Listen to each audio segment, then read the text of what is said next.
Violette Mirgue est une petite souris toulousaine, reconnaissable à son imperméable et sa fleur à l'oreille. Violette est née en 2014 sous la plume de Marie-Constance Mallard. Un accident de la vie a précipité cette jeune ingénieure dans la littérature jeunesse. J'étais directrice qualité chez un sous-traitant d'Airbus, chez lequel j'ai passé 9 années super, la 10e un peu plus difficile quand on est une jeune femme avec 3 enfants en bas âge dans un milieu un peu masculin. M'est arrivé ce qui arrive à beaucoup de gens à l'heure actuelle, j'ai fait un burn-out. Ça a été dur, mais ça a été vraiment un mal pour un bien, parce que quand on touche le fond, on ne peut que rebondir.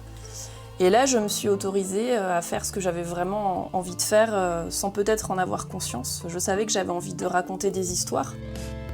Marie-Constance cherchait un livre sur Toulouse pour ses enfants. Elle n'en trouvait pas, elle l'a donc fait, promenant sa Violette dans la ville rose entre le Capitole et le canal du Midi. Elle a trouvé son public, elle a plein d'amis autour d'elle, dont un qui s'appelle Cluc, voilà, une petite souris à lunettes, parce que Cluc, ça veut dire lunette en occitan. De la même façon que Mirgue, ça veut dire souris aussi en occitan. C'était plein de petits clins d'œil à la région. Et en fait, elle a eu tout de suite un capital sympathie énorme auprès des enfants. Donc au début, ce qui devait être juste un livre bouée de secours pour me sortir de mon burn-out est devenu le début d'une série. Depuis sa création, Violette Mirgue s'est baladée dans les Pyrénées, à Paris, en Bretagne. Au rythme de ses voyages, le trait de Marie-Constance a évolué.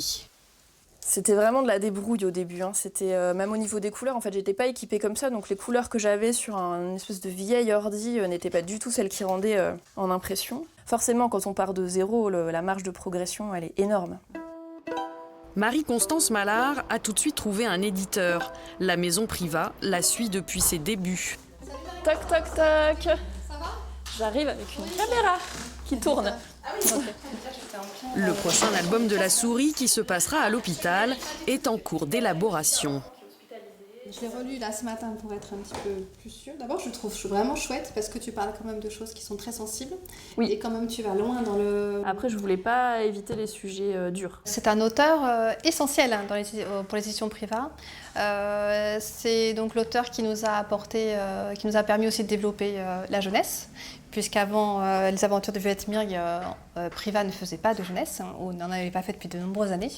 Et c'est les collections des aventures de Violette Mirgue, donc tout volume confondu à peu près on est au 8e volume.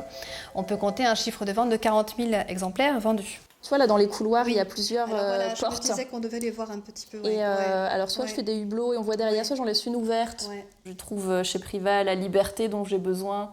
Je sens que mes idées sont respectées et pas bafouées. J'ai un contrat très très correct en édition jeunesse à l'heure actuelle. Les auteurs sont très très mal menés et c'est pas le cas pour moi chez Priva. Donc ça c'est aussi hyper important parce que je pourrais pas me permettre de passer 6 mois à travailler sur un livre si j'étais payée en queue de cerise. Voilà. Et la qualité du livre, elle est au rendez-vous parce que j'ai pu consacrer beaucoup de temps dessus. Entre ses romans pour ados et les aventures de Violette, Marie-Constance Mallard fourmille d'idées et d'envies. Sa petite souris aura bientôt 5 ans et ses aventures devraient l'amener de plus en plus loin.